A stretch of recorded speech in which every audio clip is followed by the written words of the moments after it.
शातिर चालक ने ट्रक में सीमेंट के नीचे छिपाई थी 235 पेटी अवैध शराब, ऐसे पकड़ में आया।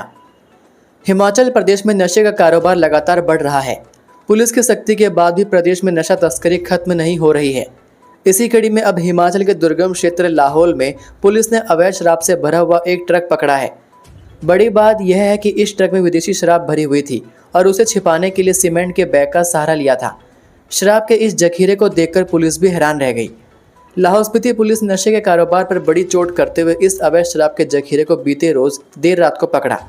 पुलिस ने यह कार्रवाई सरचू चेक पोस्ट पर उस समय की गई जब पुलिस को गुप्त सूचना मिली थी कि एक ट्रक मंडी से लेह की ओर अवैध शराब लेकर जा रहा है।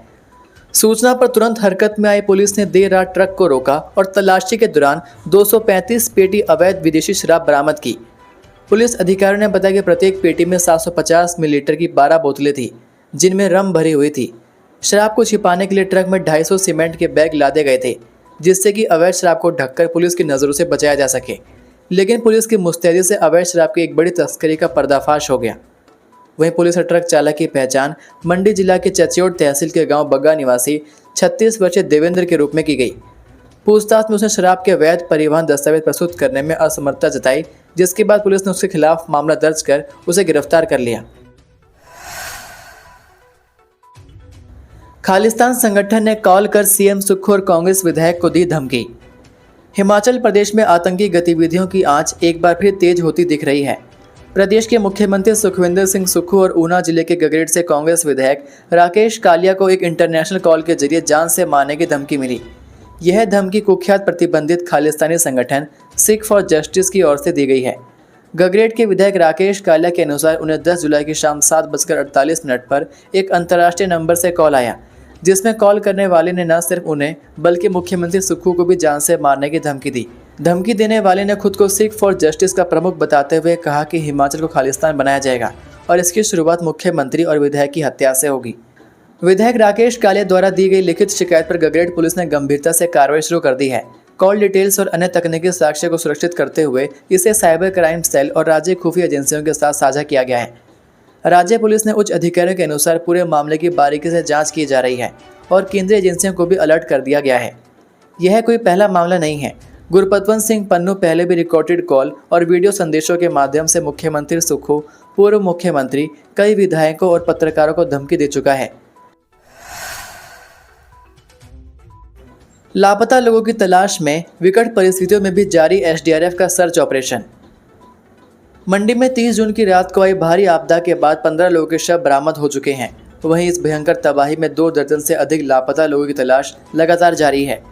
इन लोगों की तलाश के लिए प्रशासन ने एनडीआरएफ और एसडीआरएफ सहित अन्य टीमों की मदद से सर्च ऑपरेशन चलाए हुए हैं।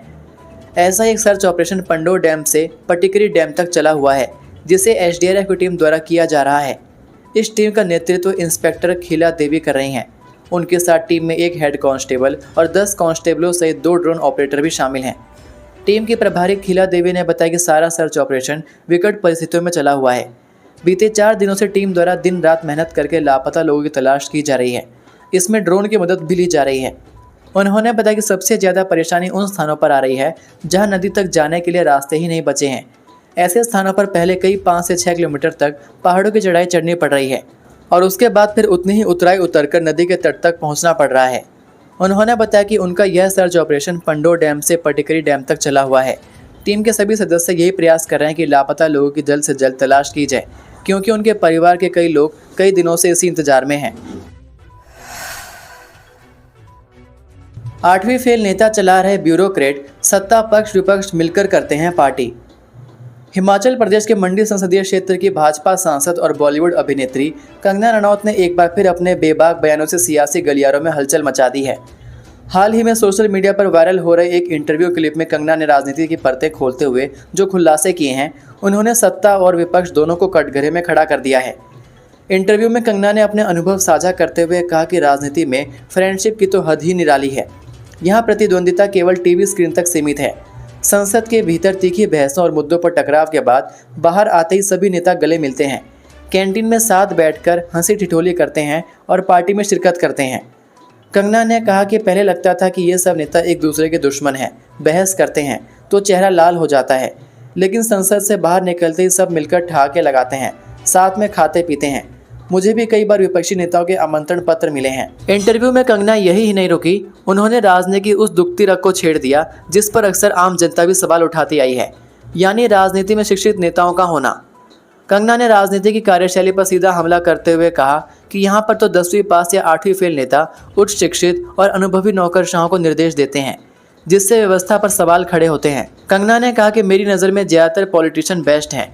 लीडर चाहे 10वीं पास हो या फिर 8वीं फेल, फिर भी वह हाईली एजुकेटेड और एफिशिएंट ब्यूरोक्रेट को लीड करते हैं। इससे देश को क्या नुकसान हो रहा है, कोई सोच भी नहीं रहा। हालांकि यह इंटरव्यू अगस्त 2024 का है, लेकिन क्लिप के वायरल होते ही सोशल मीडिया पर सियासी तूफान आ गया है। कई यूजर्स इसे बीजेपी की पोल खोलने वाला बता रहे हैं, तो कुछ कांग्रेस पर भी निशाना साध रहे हैं। एक यूजर ने लिखा, कंगना जाने अनजाने में बीजेपी और मोदी को एक्सपोज कर रही हैं, जिनके लिए वो कैंपेन करती थी।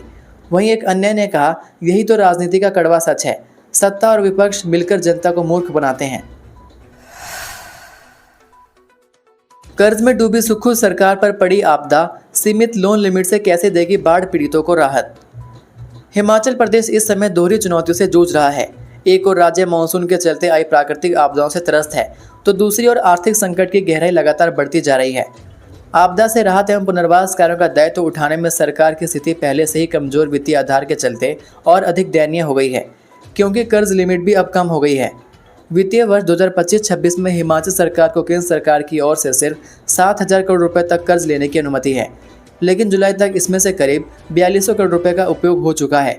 इसका अर्थ है कि अब शेष बचे 3800 करोड़ रुपए से ही सरकार को अपनी वित्तीय जरूरतें पूरी करनी होंगी, जबकि हर महीने सिर्फ वेतन, पेंशन और ब्याज अदायगी जैसे जरूरी खर्चों के लिए लगभग 2800 करोड़ रुपए की आवश्यकता रहती है। इसमें वेतन पर 2000 करोड़ रुपए, पेंशन पर 800 करोड़ रुपए, पहले से लिए गए कर्ज के ब्याज पर 500 करोड़ और मूलधन चुकाने पर 300 करोड़ रुपए खर्च होते हैं। इस स्थिति में सरकार का अन्य योजनाओं या आपदा राहत के लिए अतिरिक्त खर्च निकालना बेहद कठिन हो गया है।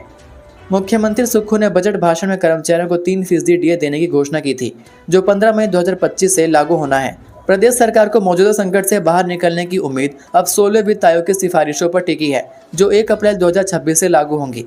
मुख्यमंत्री सुक्खू ने वित्त आयोग के अध्यक्ष डॉक्टर अरविंद परगाड़िया से मुलाकात कर राज्य को अधिक राजस्व घाटा अनुदान देने की मांग रखी।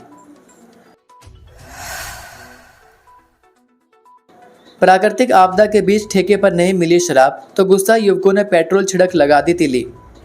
हिमाचल प्रदेश के मंडी जिला में पिछले दिनों भयंकर प्राकृतिक आपदा आई थी, जिससे सैकड़ों परिवारों को कभी न भरने वाले जख्म दे दिए। मंडी जिला के थुनाक, करसोग और नाचन में बादल फटने से भयंकर तबाही हुई थी। यहाँ बाढ़ में बहे 14 लोग अभी भी लापता हैं, जिनकी तलाश में एसडीआरएफ और एनडीआरएफ की टीमें जुटी हुई हैं। लेकिन इस आपदा की घड़ी में कुछ युवा अपनी हरकतों से बाज नहीं आ रहे हैं। यहाँ कुछ युवकों ने ठेके पर शराब ना मिलने पर रात के अंधेरे में पेट्रोल छिड़ककर आग लगा दी। दरअसल यह घटना करसोग उपमंडल मुख्यालय स्थित बस अड्डे के पास बताई जा रही है। माना जा रहा है कि शराब न मिलने से गुस्सा युवकों ने एक शराब ठेके में आग लगा दी। इस घटना का वीडियो भी सोशल मीडिया पर जमकर वायरल हो रहा है, जिसमें कुछ युवक बंद शराब ठेके के शटर के बाहर कुछ ज्वलनशील पदार्थ डालते हैं और उसके बाद आग लगा देते हैं। वायरल वीडियो में 4 युवक दिख रहे हैं। इन सभी युवकों ने अपने चेहरे रुमाल से ढके हुए थे ताकि उनकी पहचान ना हो सके। शेड्यूल के अनुसार निजी स्कूलों को देनी होगी बरसात की छुट्टियां, शिक्षा बोर्ड ने जारी किए निर्देश। हिमाचल प्रदेश स्कूल शिक्षा बोर्ड से मान्यता प्राप्त निजी स्कूलों को भी बरसात की छुट्टियों के निर्धारित शेड्यूल के अनुसार छुट्टियां देनी होंगी। यह निर्देश स्कूल शिक्षा बोर्ड ने जारी किए हैं। बोर्ड के सचिव डॉक्टर मेजर विशाल शर्मा ने बताया कि यह निर्देश निदेशक उच्च शिक्षा शिमला की ओर से जारी पत्र में दिए गए हैं। उन्होंने कहा कि ग्रीष्मकालीन स्कूलों में 12 जुलाई से 12 अगस्त तक, कुल्लू में 18 जुलाई से 12 अगस्त 2025 तक, शीतकालीन स्कूलों में 7 से 12 अगस्त 2025 तक और अत्यधिक गर्मी वाले क्षेत्रों जैसे नालागढ़, फतेहपुर, नूरपुर, नगरोटा, सूरियां, इंदौरा, पांवटा साहिब और अंब में 3 से 12 अगस्त तक मानसून अवकाश घोषित किया गया है। उन्होंने सभी निजी स्कूलों को निर्देश दिए कि इस अवधि में किसी भी स्थिति में स्कूल नहीं खोले जाएं। यदि किसी स्कूल की ओर से अवहेलना की जाती है या भारी बारिश के कारण कोई घटना होती है तो इसकी जिम्मेदारी संबंधित स्कूल की होगी। देवभूमि शर्मसार, हिमाचल प्रदेश में 12 साल की बेटी से पिता ने किया दुष्कर्म, आरोपी गिरफ्तार। देवभूमि हिमाचल में पिता पुत्र के रिश्तों को तार-तार करने का मामला पेश आया है। पुलिस थाना रामपुर में पिता पर उसके 12 वर्षीय बेटी के साथ दुष्कर्म करने का मामला दर्ज हुआ है। आरोपी पिता को पुलिस ने हिरासत में ले लिया है। आरोपी के खिलाफ मामला दर्ज कर पुलिस छानबीन में जुटी हुई है। पुलिस थाना रामपुर से मिली जानकारी के मुताबिक एक पिता पर 12 साल की बेटी के साथ दुष्कर्म का मामला पीड़िता की मां ने दर्ज करवाया। नाबालिग की मां ने पुलिस में दी शिकायत में बताया कि आरोपी पिता ने 8 जुलाई को अपनी नाबालिग बेटी के साथ दुष्कर्म किया। पीड़िता ने यह बात अपनी मां को बताई, जिसके बाद पीड़िता की मां रामपुर पुलिस थाने पहुंची। पुलिस ने आरोपी को गिरफ्तार कर रामपुर थाने पहुंचाया। उसके खिलाफ पोक्सो एक्ट की धारा 6 और भारतीय न्याय संहिता की धारा 65(2) के तहत मामला दर्ज किया गया है। भट्टाकुफर मंडी में डार्क बैरन गाला सेब को मिले बेहतर दाम, 4200 में बिकी 20 किलो की पेटी। हिमाचल प्रदेश की राजधानी शिमला की भट्टाकुफर फल मंडी में शुक्रवार को डार्क बैरन गाला सेब को 210 रुपये प्रति किलो के हिसाब से दाम मिले। वर्मा ऑर्चर्ड कुल्लू के आने से बागवान 20 किलो की 53 पेटी की खेप लेकर मंडी में पहुंचे थे। इस दौरान पीआरजे ट्रेडर फार्म नंबर 53 पर इनमें से 22 पेटी को 4200 रुपये प्रति पेटी के हिसाब से दाम मिले। बागवान ने बताया कि इस वर्ष अच्छी फसल हुई है, उम्मीद है कि आने वाले दिनों में और ज़्यादा बेहतर दाम मिलेंगे। फर्म के संचालक अंशुमन ने बताया कि यह दाम इस सीजन में अब तक 20 किलो के बॉक्स में सबसे अधिक दाम है। इसका मुख्य कारण सेब की गुणवत्ता, रंग और आकार है। इसे देखकर खरीदार ने इसकी इतनी कीमत लगाई है। 1 अगस्त से 8 घंटे काम करेंगे एचआरटीसी चालक परिचालक, सरकार को दिया 31 जुलाई तक का अल्टीमेटम। हिमाचल प्रदेश पथ परिवहन निगम के चालक परिचालकों ने ऐलान किया है कि वे 1 अगस्त से केवल 8 घंटे ही ड्यूटी करेंगे। इसके बाद वे बसों को खड़ा कर देंगे। यह फैसला निगम के एमडी के साथ वार्ता न होने के बाद लिया गया।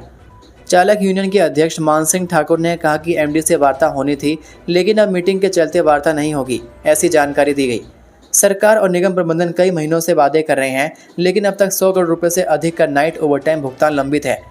मुख्यमंत्री ने मन से घोषणा की थी, लेकिन अभी तक उन्हें कुछ नहीं मिला। कर्मचारी अब और ज़्यादा शोषण नहीं सहेंगे।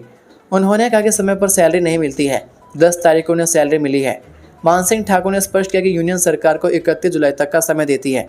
ऐसे में उनकी मांगें सुनी जाती हैं तो ठीक, अन्यथा 1 अगस्त से एचआरटीसी कर्मी केवल 8 घंटे काम करेंगे और उसके बाद बसें नहीं चलेंगी। सोलन में 16 जुलाई को 3 कंपनियों के लिए कैंपस इंटरव्यू, 247 पदों पर होगी भर्ती। मैसर्ज तपन इंडस्ट्रीज सोलन में सेल्स एग्जीक्यूटिव के 25 पद, मैसर्ज महिंद्रा एवं महिंद्रा लिमिटेड मोहाली में अप्रेंटिस के 200 पद तथा messrs forge India private limited परमाणु में फोर्जर और इलेक्ट्रीशियन के 22 पदों के लिए कैंपस इंटरव्यू 16 जुलाई 2025 को जिला रोजगार कार्यालय सोलन में 10:30 पर आयोजित किए जाएंगे। यह जानकारी जिला रोजगार अधिकारी सोलन जगदीश कुमार ने दी। जगदीश कुमार ने कहा कि उक्त पदों के लिए शैक्षणिक योग्यता 10वीं, graduate, painter, fitter, diesel mechanic, light motor vehicle mechanic, Turner व इलेक्ट्रीशियन पास व आयु 18 से 35 वर्ष के मध्य होनी चाहिए। उन्होंने कहा कि इन पदों की विस्तृत जानकारी आवेदक विभागीय पोर्टल EEMIS में प्राप्त कर सकते हैं। सभी योग्य एवं इच्छुक आवेदक विभागीय पोर्टल EEMIS पर कैंडिडेट लॉगिन के टैब के माध्यम से पंजीकृत करने के उपरांत अपने रजिस्ट्रेशन प्रोफाइल पर अधिसूचित रिक्तियों के लिए अपनी शैक्षणिक योग्यता के आधार पर आवेदन कर सकते हैं। उन्होंने कहा कि आवेदन करने से पूर्व प्रत्येक आवेदक का नाम रोजगार कार्यालय में पंजीकृत होना अनिवार्य है। ये थे आज के मुख्य समाचार। हिमाचल प्रदेश की बड़ी खबरें रोजाना जानने के लिए सब्सक्राइब कीजिए DHP न्यूज़ चैनल को और बेल आइकन पर क्लिक करें, जिससे आपको प्रदेश की बड़ी खबरें हमारे द्वारा मिलती रहें। वीडियो को लाइक और शेयर ज़रूर कीजिए और आप हमारी वीडियो कौन से शहर से देख रहे हैं नीचे कमेंट करके ज़रूर बताइए। वीडियो में अंत तक बने रहने के लिए आपका बहुत बहुत धन्यवाद। जय हिंद, जय भारत, जय हिमाचल।